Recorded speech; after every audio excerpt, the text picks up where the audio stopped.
My name is Val. I had been chasing cheap rent for a while. A string of short-term leases, one-bedroom places that smelled faintly of bleach and bad decisions. But this one was the cheapest of the lot. An old, narrow apartment building on the edge of town, where the streetlights grew thin and the sidewalks fell away into empty lots.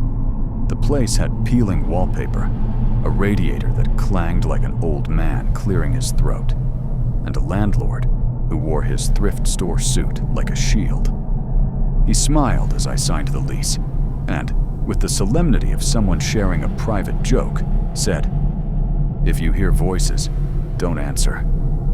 I laughed, because what else do you do when a stranger offers superstition as an amenity? Cheap rent, fixer-upper. Superstition felt like part of the decor.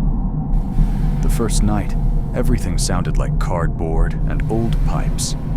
Boxes leaned against the walls. A mattress lay on the floor.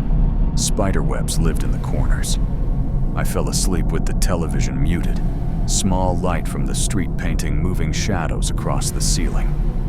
Then, long after midnight, something rustled under my bed.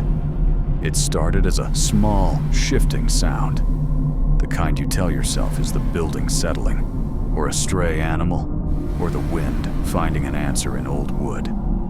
I lay still until it sharpened into breath, a moist, slow inhalation under the floorboards, right where my feet would rest.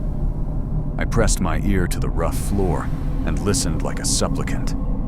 The sound was coming from below, from the boards themselves, a hollow rhythm of air and something that wanted attention. I told myself, raccoon, pipes, someone in a lower unit. I kicked the floor once, a solid, annoyed kick meant to scare off whatever nuisances lived in the dark. 3 soft knocks answered. The rhythm matched the beat of my pulse. 3 knocks, patient and sure. "Hey, who's down there?" I called, the question more habit than hope. I kept my voice light, the joke of a city dweller not wanting to make a scene. A voice, thin and impossibly close, answered. It said one word, "Yana." I froze. The apartment under mine didn't even exist. There was, on the lease, a locked basement and a storage room that had been sealed for years. The laugh I'd offered the landlord when he warned me died in my throat. Morning made everything feel ordinary again. Sunlight revealed dust motes, a crooked curtain, the banal geometry of a city apartment. I walked to the basement door in the hall and saw the chain and padlock, rusty like something from another life. I knocked anyway, half to prove there was no one there. Mrs. Livy, my upstairs neighbor, peered at me through the net curtain, as if that act were a confession. She was small, knitted into her cardigan, and she looked as if everything she knew had been filtered through the curtains of this building for decades. "Don't go down there," she whispered, the voice of someone naming a wound.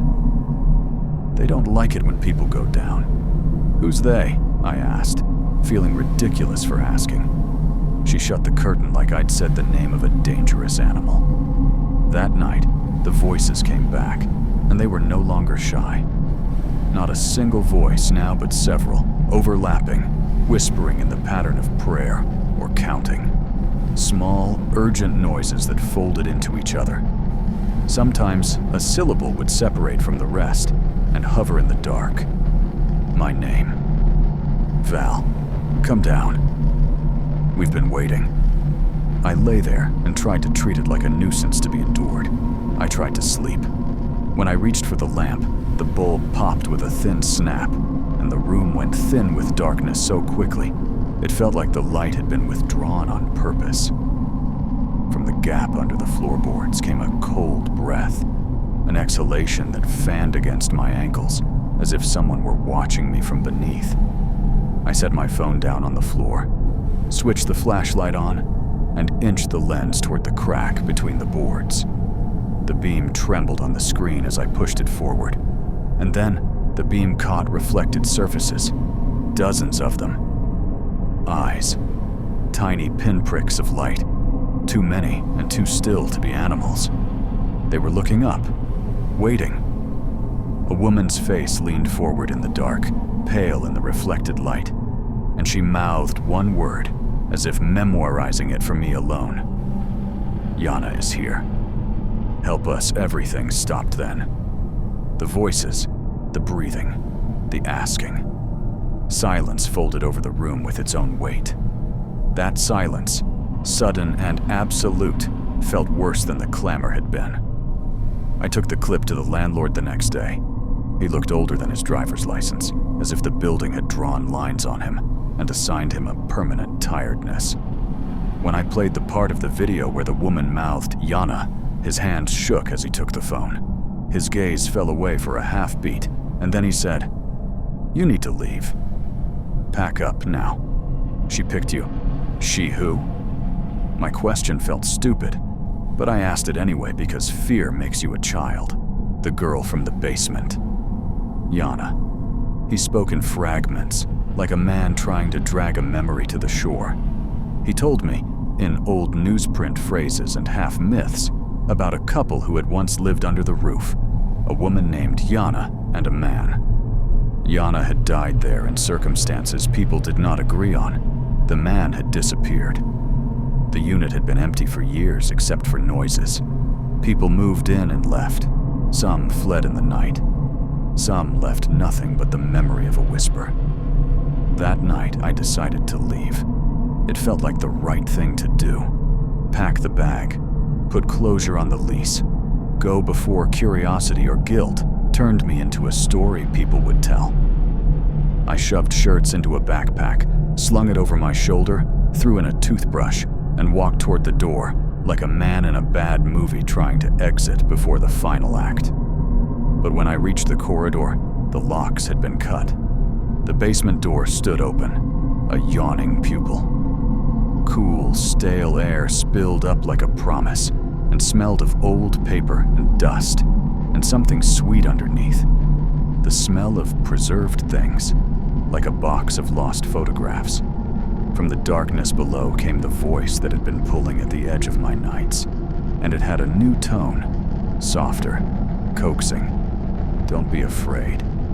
I just want you to remember, curiosity is a strange thing. It is not a pure hunger, but a small, meaner cousin of fear.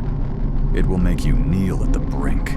It will make you walk downstairs when every rational argument says, don't." I walked down the stairs, each step creaking in a language older than my protest. The basement was an archive. Old furniture, boxes, a layer of dust thick enough to map footprints if anyone had been careful enough to leave them.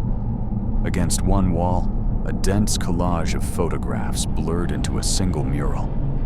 For a moment, I thought someone had an odd taste for nostalgia. Then I realized the images were of me and the woman from the video. The same pale face, the same crooked smile, pictured together in ways that made my stomach hollow.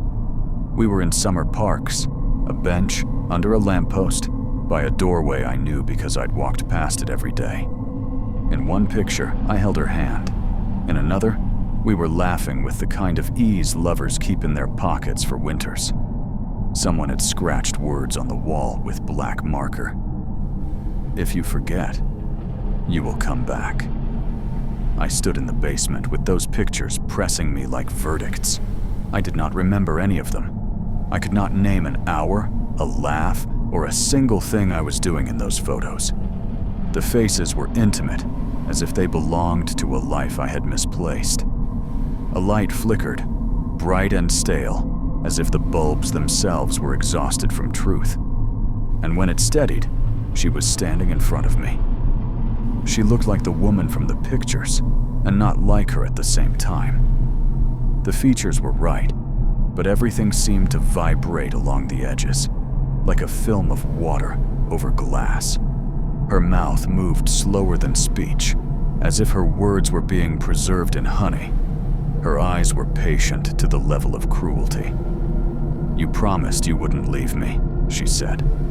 The sound wasn't merely a voice, it was a prism, layered and thin, made of many small voices folded into one. "I'm sorry," I said, because the shape of apology fit even when the grammar did not. I did not know what I was apologizing for. I tried to climb the stairs.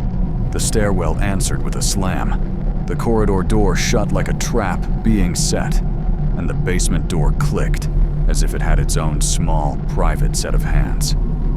Something brushed my shoulder, a dry, paper-thin touch, like the corner of an envelope sliding across skin.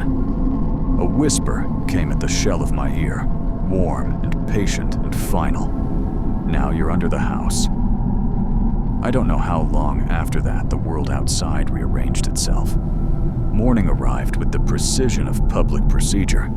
Police cars with lights that could not fit into the building's geometry. Neighbors gathered in small, shocked constellations. Mrs. Levy held her hands to her mouth, and the landlord's voice on the phone had one sentence in it for callers. "He's gone." They put up pictures, the official, colored kind with my face printed on them, and my name beneath in crisp letters. People came and conjectured. Mental health, a man who left of his own will, a tragedy that would be made smaller by time. People always find words to dodge the rawness of what they cannot explain. If you stand in that apartment today and press your ear to the floorboards, you can still hear something. Not a roar, not a single person's voice, a chorus of small, patient noises. It sounds like breath passed through a book. It sounds like a building trying to speak through secret lungs. "Val, come down." We've been waiting. There's a scratch on the underside of one floorboard now, right where my camera had caught those reflected eyes. A groove like the track of nails or the careful curve of fingers. At night, I dream of a hand pushing through wood. Pale, patient, curling like a question. Sometimes I wake with the taste of dust in my mouth and the echo of a name on my tongue. If you ever move into a cheap place, and the landlord, with an odd sideways smile, gives you one rule to live by, don't answer the voices. Listen. Don't be the person who scoffs at superstition when the house remembers you better than you remember yourself. Don't be the skeptic who decides to test a warning with your life as the experiment, because some promises don't let you go. They keep themselves like knotted string. They tug on the sleeve of memory until you walk back to the place that made them and stand at the door. They wait with names on their lips and patience in their bones. And once they pick you, the house has lessons to teach. How to be quiet, how to wait, how to be folded into the underside of a story so the surface can keep living ignorant. The last sound, if you leave the room and then return and stand very still, is a slow creak of a floorboard, patient, inevitable, like a long inhale. Then, softer than breath, and with something almost like a smile in its edges, a whisper that has learned your name. "Val, come down."